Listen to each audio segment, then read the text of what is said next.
కుల బంధువులందరికీ నమస్కారం. నేను కొంచెం హెయిర్ రిమూవ్ చేయడం ద్వారా నేను తలకు టవల్ కట్టానంతే. ముఖ్యంగా అందరికీ తెలియజేయనది ఏమనగా, నిన్నటి నుంచి మన తెలంగాణ రాష్ట్రంలోని కుమ్మర లోపల ఒక అలజడి మొదలైంది. అదేంటంటే, తెలంగాణ రాష్ట్రంలో ఏదైతే బీసీ కమిషన్ మొన్న గజెట్ నోటిఫికేషన్ విడుదల చేసిందో దాంట్లో కుమ్మరి కులం పేరును మొత్తమే తీసేసి ప్రజాపతి పేరునే పెడుతున్నారు. కాబట్టి మన రాష్ట్రంలో కుమ్మరి కులమే పోతుంది, మన పేరు మొత్తం పోయి ప్రజాపతి ఒకటే వస్తుందని కొంతమంది అలజడి లేపి జిల్లా లోపల ఉన్న నాయకుల ద్వారా గ్రామాలకు కూడా ముచ్చట చేరవేసి అలజడి సృష్టించారు.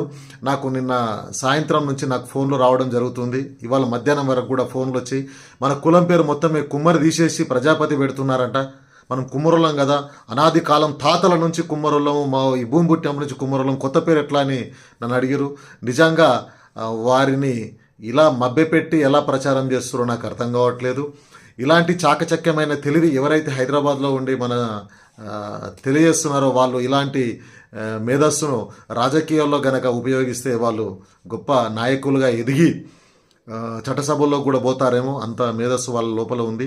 కాబట్టి నిజంగా బీసీ కమిషన్ చైర్మన్ గారు మనకు ఏదైతే 3 తారీఖు నాడు నోటిఫికేషన్ విడుదల చేశారో దాంట్లో క్లియర్గా రాశారు, కుమ్మర లేదా కులాల శాలివాహన ఈ 3 అలాగే ఉంటావి, ఈ పేర్లు ఎక్కడ మార్చబడవి. వాటితో పాటుగా పర్యాయపదంగా మాత్రమే ప్రజాపతిని చేర్చుటకు నోటిఫికేషన్ జారీ చేస్తున్నాము అని ఇంత క్లియర్గా వారు నోటిఫికేషన్లో రాయడం జరిగింది. ఆ నోటిఫికేషన్ కూడా సోషల్ మీడియాలో వాట్సాప్లలో కూడా సర్క్యులేట్ అయింది. దాన్ని క్లియర్గా చదవండి.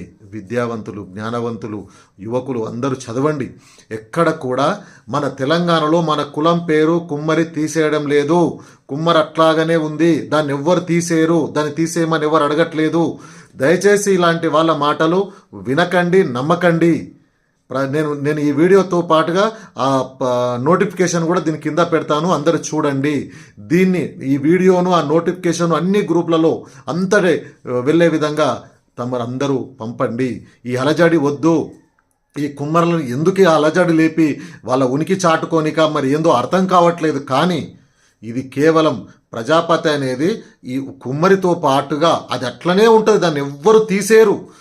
ఇది అడిషనల్గా యాడ్ చేయమని సంఘాలు గతంలో ఇచ్చినాయి. 2018లో కూడా ఇప్పుడు అన్న సంఘాలు అన్ని ఇచ్చినాయి, తర్వాత అన్ని ఇచ్చినాయి. వాటి ఆధారంగా ఈరోజు ప్రజాపతి అనే పేరును దానికి తోడుగా మాత్రమే యాడ్ చేస్తున్నారు. క్లియర్గా వినండి కుల బంధువులు, కుల సభ్యులు అందరూ కూడా వినండి నా మాటను. కేవలం ప్రజాపతి అనేది యాడ్, దానికి ఒక పర్యాయపదంగా జత మాత్రమే చేస్తుర్రు. కుమ్మర అనేది తీసివేయట్లేదు. అసలు ఎక్కడ కూడా తీసేస్తున్నారని ప్రభుత్వంలో నోటిఫికేషన్లో రాలేదు. మరి ఎందుకు మభ్యపెట్టి ఇలా అందరినీ ప్రలోభ పెట్టి ఇలా ఆగమాగం చేస్తున్నారు అర్థమైతే లేదు. పాపం హైదరాబాద్ నుంచి కొంతమంది చెప్పంగానే 33 జిల్లాలలో అక్కడున్న కొంతమంది మండలాలకు, గ్రామాలకు మనం ఇట్లనట, మన కులం పేరు తీసేస్తురట, అట్లనట అని పాపం విపరీతంగా అలజడితో పనులు చేస్తున్నారు. మీరందరూ కూడా మీ అందరికీ ఇంత ఏదైతే చైతన్యవంతంగా ఉన్నారో అందరికీ ధన్యవాదాలు. మనం దీన్ని కులాభివృద్ధి మీద చూపిద్దాం. ఎక్కడ కూడా కుమ్మర కులం పేరు కుమ్మర అనేది తీయట్లేదు. కేవలం కుమ్మర అట్లాగనే పర్మనెంట్, అది ఈ భూమి తెలంగాణ కుమ్మరులు ఈ భూమి మీద ఉన్న రోజులు కుమ్మర అలాగే ఉంటుంది.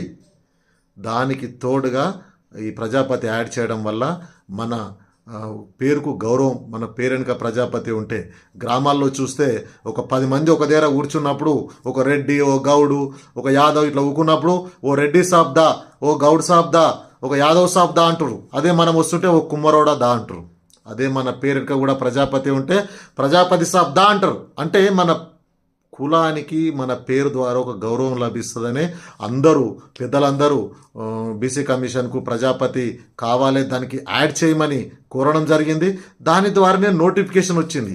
ఈ నోటిఫికేషన్ తర్వాత మన పేరు తీసేరు, కుమ్మర తీసేరు. అందరూ చదువుకున్న వాళ్ళు, విద్యావంతులు అందరూ కూడా ఆలోచించండి. ఇంకోటి ఏం చెప్తున్నారంటే, మన విద్యలో, ఉపాధిలో, రిజర్వేషన్లలో మన కోటా పోతుంది అంటున్నారు. అసలు నిజంగా కోటా ఎక్కడ పోతుంది? దయచేసి రిజర్వేషన్లలో కూడా మనకు ఏమి దానివల్ల ఇబ్బంది జరగదు.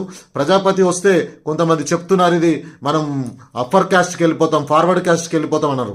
ఎక్కడ కూడా భారతదేశంలో 12 రాష్ట్రాలలో ప్రజాపతి ఉన్నది. అందులో 11 రాష్ట్రాలలో క్లియర్గా బీసీలోనో ఓబీసీలోనే ఉంది. అది ఒక్క రాష్ట్రం గోవాలో క్రిస్టియన్ కింద ఉంది. అంతేగాని ఎక్కడ కూడా మనది ఫార్వర్డ్ క్యాస్ట్ కాదు. అంటే ఓసీలో లేము, అంతా బీసీ, ప్రతి రాష్ట్రంలో బీసీఏ ఉన్నది. కాబట్టి ఈ ప్రజాపతి అనే పేరు ప్రభుత్వం యాడ్ చేస్తుంది. దీనికోసం ఇంత హల్చల్ అవసరం లేదు. దయచేసి కుమ్మరులందరూ కూడా ఇట్లా ఆగమాగం కాకుండా అభివృద్ధి కోసం ప్రయత్నం చేసి కుమ్మరులను ఏ విధంగా ఆర్థికంగా వృత్తిపరంగా ఎట్లా మనం అభివృద్ధి చేయాలి, ఎలాంటి వాళ్ళకు శిక్షణలు ఇవ్వాలి. ఇవాళ మట్టి వినాయకులు, పిఓపి వినాయకులు వచ్చినాయి, అవి చాలా పెద్ద దంద నడుస్తుంది. అలాంటి వినాయకులు మనం జిల్లాలలో మట్టి వినాయకులు పెద్ద ట్రైనింగ్లు ఇచ్చి ఆ వ్యాపారస్తులను చేద్దాం. రకరకాలుగా ముందుకు తీసుకెళ్లాలి. కానీ ఈ అలజడి లేపే వాటితోటి భయాందోళనకు కుమ్మరులను గురి చేయొద్దని నిజంగా నేను మనస్ఫూర్తి అందరినీ కోరుకుంటున్నా. ప్రజాపతి పేరు ఎక్కడ కూడా కుమ్మరి కులం తీసేసి ప్రజాపతి కులం కాదు, కుమ్మరి కులం మనది అట్లనే ఉంటుంది. కుమ్మర గజెట్లో కుమ్మర అలాగే ఉంటుంది, అన్నీ అలాగే ఉంటూ కేవలం దానికి ఒక యాడ్ చేస్తారు. దాంతో ఇవన్నిటితో పాటు ప్రజాపతిని కూడా దాంట్లో జతపరచడానికి నోటిఫికేషన్ వచ్చిందంతే. ఎక్కడ కూడా మన రిజర్వేషన్లు పోవు, ఎక్కడ కూడా మన ఉద్యోగాలు పోవు, ఎక్కడ కూడా చదువులకు పోవు. ఎందుకంటే నువ్వు హైయర్ ఎడ్యుకేషన్ చదువుకోవాలన్నా ఉద్యోగాలకు పోయినప్పుడు మిమ్మల్ని క్రిమిలేయర్ సర్టిఫికేట్ అడుగుతారు. ఎందుకంటే ఆర్థికంగా వీళ్ళు బలిసిన వల్ల బలవనల నిజంగా పేదస్తులు అనేది. అప్పుడు మనం క్రిమిలేయరీ సర్టిఫికేట్ ఇస్తాము. దాని ద్వారా మనం నిజంగా మళ్ళీ ఇంకోటి స్థానికేతర కూడా ఉద్యోగాలలో ఉంది. ఎక్కడ కూడా మన తెలంగాణ కుమ్మరులకు అన్యాయం దీనివల్ల ప్రజాపతి వల్ల జరగదు. కేవలం వాళ్ళు ఎందుకు చెబుతున్నారో అర్థమైతే లేదు. కాబట్టి ఇలాంటి ప్రలోభాలకు తెలంగాణ కుమ్మరులు వెళ్లకుండా ఎక్కడ కూడా నేను ముక్త కంఠంతో చెప్తున్నా, మన కులం పేరు కుమ్మర అలాగే ఉంటుంది. కులం పేరు ఎవ్వరు తీసేయట్లేదు, ప్రభుత్వం కూడా తీసేయట్లేదు. ప్రభుత్వం విడుదల చేసిన నోటిఫికేషన్లో కూడా ఉంది. ఆ రోజు వచ్చిన న్యూస్ ఛానల్లో కూడా చెప్పారు. కేవలం కుమ్మర అవి అలాగే ఉంటూ దానికి అనుసంధానంగా పర్యాయపదంగా మాత్రమే ప్రజాపతిని జత చేస్తున్నాము అని. కానీ అంతే తప్ప ఎక్కడ కూడా ఏమి జరగదు. దయచేసి ఎవరిని కూడా కుమ్మర్లను మన కుల బంధువులను ప్రలోభాలకు భయాందోళనలకు గురి చేయొద్దని సవినయంగా కోరుకుంటూ ముగిస్తున్నాను.